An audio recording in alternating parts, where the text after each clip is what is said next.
Hello friend, સ્વાગત છે તમારું ગુજરાતી રેસીપી કિચનની અંદર। આજે હું તમારી સાથે શેર કરીશ ઉપવાસમાં ખાઈ શકાય તેવી સાબુદાણાની ખીચડી બનાવવાની રેસીપી। તો મારી આ રીતે તમે સાબુદાણાની ખીચડી ઘરે બનાવશો તો બહુ ઓછા સમયની અંદર એકદમ ટેસ્ટી સાબુદાણાની ખીચડી બનીને તૈયાર થઈ જશે। તો ચલો ફરાળી સાબુદાણાની ખીચડી બનાવવાનું શરૂ કરીએ। તો સાબુદાણાની ખીચડી બનાવવા માટે તમે આ જોઈ શકો છો, મેં અહીંયા પહેલેથી 3 થી 4 કલાક માટે સાબુદાણાને પલાળીને રાખ્યા હતા અને સાબુદાણાની અંદરથી બધું જ અહીંયા પાણી નીકળી ગયું છે અને સાબુદાણા એકદમ સરસ આપણે અહીંયા કોરા પડી ગયા છે।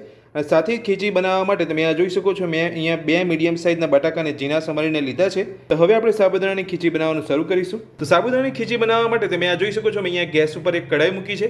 તો કઢાઈની અંદર સૌથી પહેલાં 4 મોટી ચમચી જેટલું તેલ ઉમેરીશું। તેલને ગરમ થવા દઈશું। તેલ આપણું અહીંયા એકદમ સરસ રીતે ગરમ થઈ ગયું છે। તો હવે આપણે તેની અંદર 1 ચમચી જીરું ઉમેરીશું, સાથે જ મીઠા લીમડાના પાન ઉમેરીશું, સાથે 3 ચમચી જેટલા સિંગદાણા ઉમેરીશું। બધું સરસ થોડું સાંતળી લઈશું। બધું થોડું સાંતળી લીધા પછી હવે આપણે તેની અંદર કટ કરેલા બટાકા ઉમેરીશું। બટાકા ઉમેરી લીધા પછી હવે આપણે તેની અંદર સ્વાદ પ્રમાણે મીઠું ઉમેરીશું। તો મેં અહીંયા સિંધવ મીઠું ઉમેર્યું છે।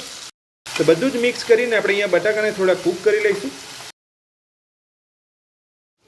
તો આપણે અહીંયા 3 થી 4 મિનિટ જેટલા બટાકાને સાંતળી લેવાના છે તેલની અંદર। તો 3 થી 4 મિનિટ બટાકાને સાંતળી લીધા પછી હવે આપણે તેની અંદર 1 ચમચી લાલ તીખું મરચું ઉમેરીશું। જો તમે અહીંયા લીલા મરચાં ઉમેરવા માંગતા હોય તો એ પણ તમે ઉમેરી શકો છો। મરચું ઉમેરીને આપણે બધું સરસ મિક્સ કરી લઈશું। તો આપણે અહીંયા બધું સરસ મિક્સ કરી લીધું છે। તો હવે આપણે તેની અંદર સાબુદાણા એડ કરીશું। બધું સરસ મિક્સ કરી લઈશું।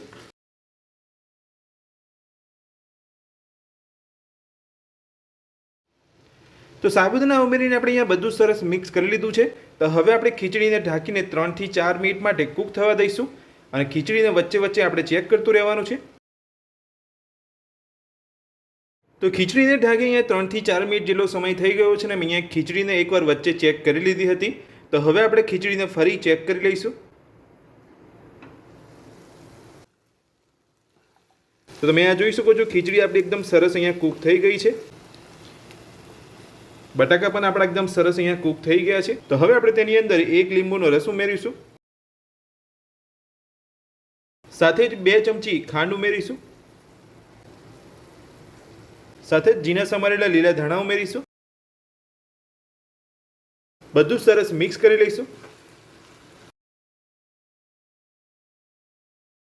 તો એકદમ ટેસ્ટી ફરાળી સાબુદાણાની ખીચડી બનીને આપણી તૈયાર છે અને બધું જ આપણે અહીંયા સરસ મિક્સ કરી લીધું છે। તો હવે આપણે ખીચડીને સર્વ કરી લઈશું। તો ઉપવાસમાં ખાઈ શકાય તેવી એકદમ સ્વાદિષ્ટ ફરાળી સાબુદાણાની ખીચડી બનીને આપણી તૈયાર છે। તો મારી આ રીતે ઘરે સાબુદાણાની ખીચડી બનાવવાનું એકવાર જરૂરથી ટ્રાય કરજો। એકદમ ટેસ્ટી તમારી સાબુદાણાની ખીચડી બનીને તૈયાર થશે। તો સાબુદાણાની ખીચડી બનાવવાની રેસીપી તમને મારી કેવી લાગી મને કોમેન્ટ બોક્સની અંદર કોમેન્ટ કરીને જરૂરથી જણાવજો। આજની રેસીપી પસંદ આવી હોય તો વિડીયોને લાઇક કરજો, ચેનલને સબસ્ક્રાઇબ કરી રાખજો આ જ રીતની નવી નવી રેસીપી મેળવવા માટે। Thank you.